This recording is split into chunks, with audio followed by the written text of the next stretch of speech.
Are we witnessing the birth of the best defensive class that Pat Narduzzi has brought to Pitt? No, I'm not talking about the class that he's recruiting right now that already has 2 commitments.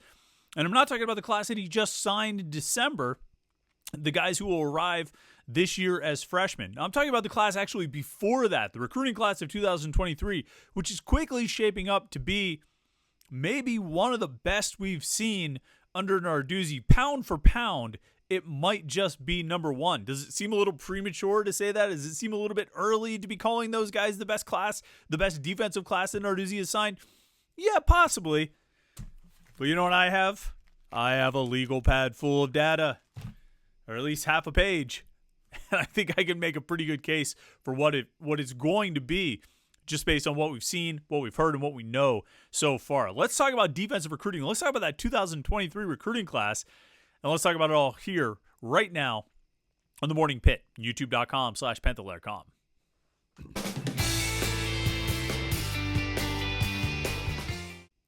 Welcome to Wednesday. Welcome to the Morning Pitt. Welcome to youtube.com/Panther-Lair.com. I'm Chris Peak from Panther-Lair.com. You see the website below, Panther-Lair.com, Pittsburgh.rivals.com, the most comprehensive source of Pittsburgh news on the internet. Football, basketball, recruiting, you find it all at Panther-Lair.com. And message boards to interact with hundreds of thousands of your closest Pitt fan friends all day, every day. Panther-Lair.com, Pittsburgh.rivals.com. Pitt fans are hanging out, talking to other Pitt fans about Pitt sports. I need to find some new taglines, some new ways to talk about the site. That way our good friend Dick here, who always comments on the message boards, or always comments on the YouTube videos, we can find something new to entertain him while we go through the little bit of promos here. Don't forget, the reason we're here is to promo the site, Panther-Lair.com, Pittsburgh.rivals.com, because what you hear from me for about 20 minutes each day on these Morning Pitt videos is what you get a full load of on the website all day, every day. We're on the message boards. We're producing articles. We have interviews, whether it's recruiting, it's team-related, whatever it might be, football, basketball, recruiting, all that stuff. We write about it on Panther-Lair.com, and then we and you talk about it on the message boards. It's the best online community of Pitt fans that you're going to find, and it's people who are truly dedicated to the cause because it's a premium message board. And so if you're there because you really want to be there. You want to be part of those conversations. Panther-Lair.com, Pittsburgh.rivals.com. And then, of course, our YouTube channel right here, youtube.com/Panther-Lair.com, where you can get all of our Pitt video content, these daily Morning Pitt videos, Monday through Friday. Our weekly live stream that we do every Wednesday night at 8 o'clock. We'll have that tonight. Me and Jim Hammett will get together with you to talk a little bit of Pitt sports for an hour. We'll talk, and then you can share your comments in the chat screen there. Put your comments and your questions. We'll react to it. We'll talk about it. It's a lot of fun. We have a good back and forth. And,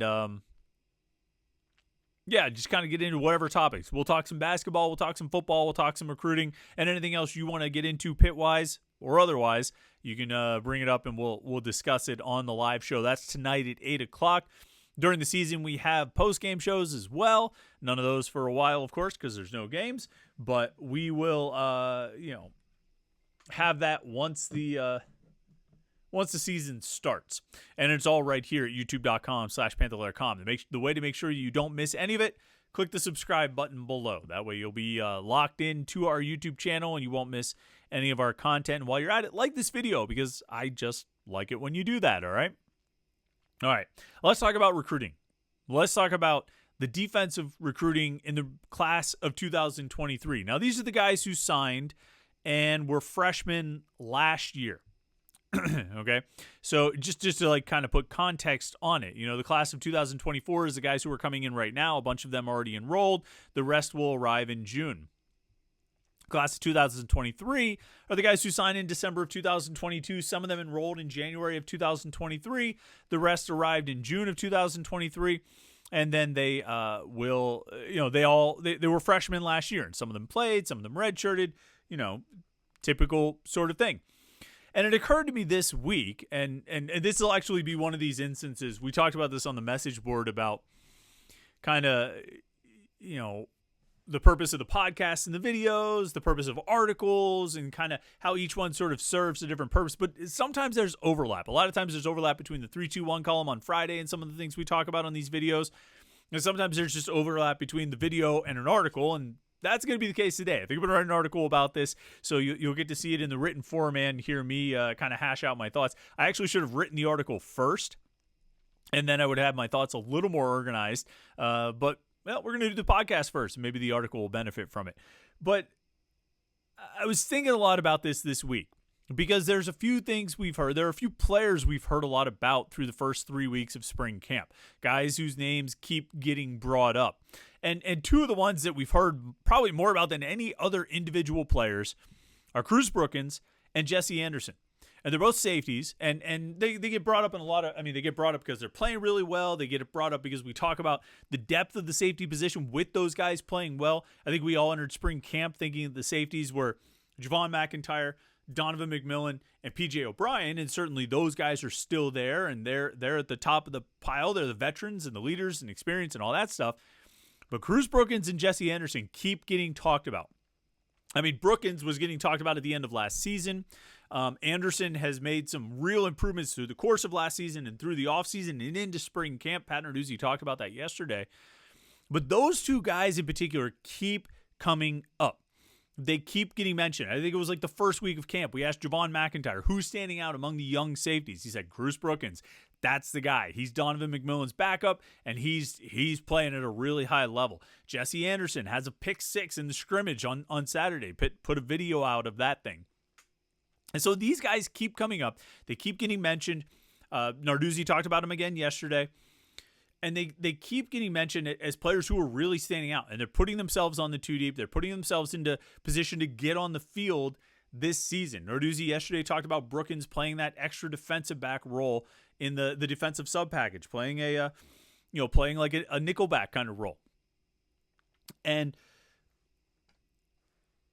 as I'm hearing all of this, I start thinking a little bit.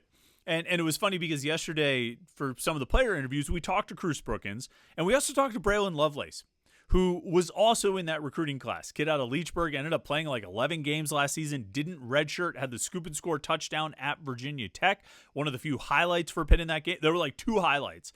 There was the first play of the game where they threw a 75-yard touchdown to Bub Means, and then there was Cruz Brookins going scoop and score for another score. And that was basically it in terms of highlights, at least that come to mind for me in that game at Virginia Tech. But I start thinking about it, and I'm thinking about, well, there's Cruz Brookins, there's Jesse Anderson. Everybody's really excited about those guys.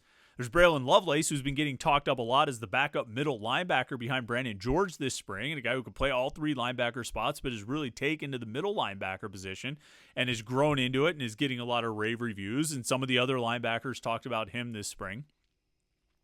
And then I started thinking about more. I started thinking about some of the other guys. Like I think about other linebackers, because Lovelace was one of 3 linebackers who joined Pitt last year as freshmen, along with Rasheem Biles and Jordan Bass, and all 3 of those guys played. Not one of them redshirted. They're all sophomores heading into this season. Biles blocked 2 punts, if you recall, early in the year. Bass ended up moving into the starting lineup and making a start at Wake Forest when Solomon DeShields got hurt on the opening kickoff, which, as we often like to point out, maybe you don't put your absolute crucial starters, essential starters on kick coverage. I think you can find somebody else to make that tackle, or just have Ben Salz kicking through the field goal post, and it doesn't matter who's out there on coverage, right? But Bass made the start there, ended up playing well. I think when he got his opportunities, he's still one of the most promising recruits in that class. So I'm looking at it, and I'm like, that's 5 guys right there. In Braylon Lovelace, Rasheem Biles, Jordan Bass, Cruz Brookins, and Jesse Anderson, and I think all 5 of them are going to be on the 2 deep this season, if in battling for starting roles. And I don't know if any of them will win a starting job, but I think they'll be in rotation. I think Bass will rotate in. I think Bass is more at the money linebacker spot, playing to the boundary side of the field. I think Biles is more to the star linebacker spot, the wide side of the field. Lovelace can play all 3, but he's getting a lot of work in the middle. I think they'll all be the primary backups at their positions. And I think Brookins and Anderson, I wouldn't be surprised at all to see their names on the depth chart as well. Maybe, say you stick with McIntyre and McMillan as your starting safeties, and O'Brien is a backup to one of those. I would guess maybe most likely scenario, McIntyre and McMillan are listed as your starters. O'Brien is listed as the backup field safety, and Brookins is listed as the backup boundary safety. I wouldn't be surprised at all to see Anderson's name on that list as well. And even if his name's not on there, I think he's going to play, and I think he's going to contribute. And then I start expanding out even more. I start thinking even more about that 2023 recruiting class and looking at the other defensive players. There were only 9 in the class, okay? But as I look through those 9, I mean, I just mentioned 5 guys. So we're already more than halfway through the class. And let's throw in Isaiah Neal also, who was the highest rated guy in the class. They managed to keep him off the field last year because they had a lot of veteran defensive tackles. But Isaiah Neal is going to be in the mix this year. I mean, I think, I don't know if he's going to win a starting job, but he's going to play. He's going to be a 2-deep guy, and he's going to play, and he's probably going to make an impact because I think he's really, really good. So now you're up to 6. 6 guys from that class who are going to be 2-deep contributors this season. I mean, that only leaves 3 other guys. The 3 other guys are Antonio Kamen and Maverick Grazio, 2 defensive ends still kind of coming along, and Shadarian Harrison, who's a corner, was one of the guys that I think the staff was most excited about in that recruiting class. I feel like it was, I mean, they were excited about everybody. If they were going to put 3 guys at the top, though, it would be Bass, Neal, and Harrison. I think they were, and maybe in that order, maybe not. I think they were really excited about Shadarian Harrison, and I think they still are. And, is he going to be in the mix at corner this season? I don't know. I think he could push for it. I think he could fight for a spot in the 2-deep or the rotation. But we're talking about a class of 9 defensive recruits, and at least 6 of them will be on the 2-deep in their second season. Maybe you could say, if you want to be cynical, you could say, well, yeah, that says a lot about their recruiting prior to this. And maybe yes, maybe no. Maybe, I mean, they just came out of a spot where last year they had, 3 senior defensive tackles and 3 senior corners. And so you're in a changeover year, right? I mean, you're in a year where you had a bunch of senior veteran players who saw the field a lot, played a lot in their careers, and those guys have now moved on. And so inevitably you're going to get a little bit younger at some of those spots. But this isn't as much about getting younger. I mean, it is to some extent. But I think it's also that, like, Lovelace, Biles, Bass, Brookins, Anderson, Neal, I mean, these are really good players. They were really good. And some of them we probably weren't all that excited about. I mean, let's be honest about, what did you think when Braylon Lovelace from little old Leechburg committed to Pitt? You probably weren't very excited. What did you think when Cruz Brookins from Steel Valley got an offer really late in the fall and ended up committing to Pitt? You probably weren't too excited. And I understand that. There was to some extent, I think there was a feeling of, well, we'll trust this staff's defensive, recruiting. They've done well enough hitting on guys in the past. We'll trust that they're finding the right kinds of guys, and, Brookins, Lovelace, they don't really look like the kind of guys you want to take, but we'll trust them, almost sort of grudgingly having a little bit of blind faith, or a little bit of grudging blind faith as far as defensive recruiting goes. Anderson, I think there was a little bit more excitement around him. Certainly the other linebackers, Bass and Biles, had some hype around them. Neal was the biggest recruit in the class, no question. But this little group of 9 defensive recruits in that class of 2023 is now poised to have like 66.7% repeating of the of its players on the 2-deep in 2024, which I think is pretty remarkable. And I think, going back to my legal pad of information, that's really good. A pound for pound basis.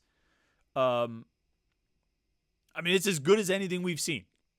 I would make that case. Let's look back real quick, all right? So the 2022 class, which actually is not far off, and put together the 22 and 23 class, is pretty good back-to-back years of defensive recruiting. The 2022 class had Sean Fitzsimmons, Jimmy Scott, Sam Okunlola, Rylan Gandy, Marquand Pope, and Kyle Lewis. Now, Pope is medically disqualified, so you take him out. That's 5 guys. Okunlola transferred to Colorado, so that's a ding, although he's obviously a very good player. But like Fitzsimmons, Scott, Gandy, and Lewis, I mean, I think you're looking at least 2, if not 3 starters out of that group, and all 4 of those guys being on the 2-deep. So you could have, out of your defensive 2-deep, this season, right, which is 22, let's call it 22 guys, you could have like 10 of those 22 coming from those two recruiting classes, 2022 and 2023, out of 10 out of 15 guys that signed in those two classes. I think that's a pretty good run. I think it's really remarkable, especially when you look before that. Like, I'm not going to name every guy in every class, but real quick, 2021, they signed 11 guys. 4 of them transferred. 1 moved to the offensive line, and that leaves Nikai Johnson, Javon McIntyre, Noah Bigelow, Aaron Donald, Tamarian Crumpley, and PJ O'Brien. So you're getting some 2-deep guys out of that. I mean, almost every guy there, I would say every guy there should be on the 2-deep. But you also lost 5 guys out of the group to transfer the offensive line. 2020, they signed 8 guys, 8 defensive recruits. Half of them already transferred. And that leaves Deion Hayes, Solomon DeShields, which that's good. And then Rashad Battle and Javonte Royal. We'll see. 2019, they signed 11 defensive recruits. And here you had some good group. You had Kalijah Cansey, you had Servassier Dennis, you had Brandon Hill. And then you have 4 guys transfer, and then you still have Brandon George, Nate Temple, Bam Brema, hanging around. AJ Woods was in that class. Great at the top, Cansey, Dennis, and Hill. Bit of a fall off after that. 2018, they signed 12 defensive players. 6 of them ended up transferring. Among the other 6, you had the 3 defensive tackles who were here last year, who played a lot of games. Didn't really produce all that much. And then you had Haba Baldonado, Marquez Williams, and Eric Hallett. So you got 3 solid guys and 3 pretty good guys out of a class of 12, 50% hit rate. 2017, they signed 9 guys, 9 defensive players. 4 of them transferred. The other 5, Jalen Twyman, Deslin Alexandra, Paris Ford, Damari Mathis, and Jason Pinnock. That's pretty good. That's pretty good. 5 out of 9. And they were all starters. They were all good players. Not without some complications, but they were all good players. And then 2016, the first full recruiting class, they signed 16 defensive recruits. Pretty big class, but it whittled down pretty quickly. 6 guys transferred. 2 of them moved to offense, so that's half the class right there. And 1 guy went on medical. So now you're down to like 7 remaining players. Those 7 remaining players, though, Damar Hamlin, Rashad Weaver, Patrick Jones, Amir Watts, Keyshawn Camp, Phil Campbell, and Chase Pine. You kind of tail off a little bit. Phil Campbell probably should be a little bit higher on that list, but Hamlin, Weaver, Jones, you're not going to argue about that group at all. Pound for pound, though, just in their second year, this 2023 recruiting class has 6 out of 9 guys poised to be on the 2-deep. I can put these numbers up, on Panther-Lair.com. You can read the numbers for yourself of what those. How many classes is that? Those 8 classes from 2016 to 2023. You can see for yourself what those numbers look like. But I'm telling you, it's, again, pound for pound, in terms of percentage of the class hitting, nobody else can really rival this class. Excuse me, not by their second year. Where Lovelace, Biles, Bass, Cruz Brookins, Jesse Anderson, and Isaiah Neal are all looking poised to be on the 2-deep in their second year. It's pretty remarkable, and it's pretty encouraging for the future. Now, cynical side, pessimistic side, well, that means you're going to have to pay to keep all those guys for the next 2 or 3 years, however much you're going to get out of them.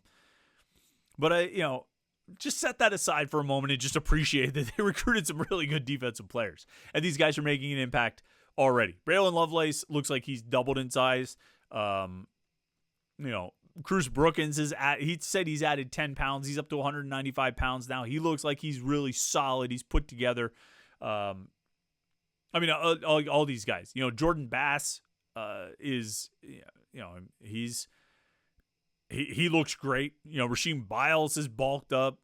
It's a really good looking group. They're athletic. I've liked those linebackers since they signed. I was a little bit unsure about Brookins, but he's obviously turned out to be really good. The arrow is pointing up big time for him.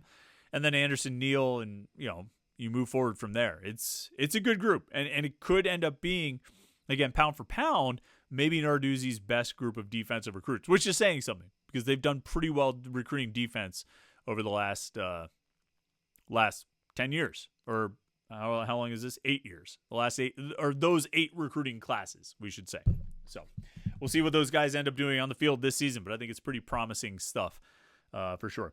All right, make sure you like this video and subscribe to our YouTube channel, youtube.com/Panther-Lair.com, to get all of your Pitt video content. We've got an interview with Pat Narduzzi from yesterday. We've got interviews with Ryan Baer and Braylon Lovelace and Cruz Brookins and Derek Davis from yesterday. We've got, we have practice highlights a lot of the times. Not yesterday because it was raining and it was miserable out there. We got these Morning Pitt videos. We got our live stream tonight. All that stuff is right there at youtube.com/Panther-Lair.com. So make sure you subscribe and you don't miss any of it. And then head over to the website, Panther-Lair.com, Pittsburgh.rivals.com to get all of your Pitt sports news. Don't forget, live show tonight, 8 p.m. right here at youtube.com/Panther-Lair.com. Tune in for that. I'm looking forward to it. I hope you are too. And in the meantime, have a great Wednesday. All right. Hope your week's been good so far. Thanks for watching the video. Enjoy your Wednesday, and we'll talk to you tonight on the live show and then again tomorrow on the Morning Pit right here, youtube.com/Panther-Lair.com.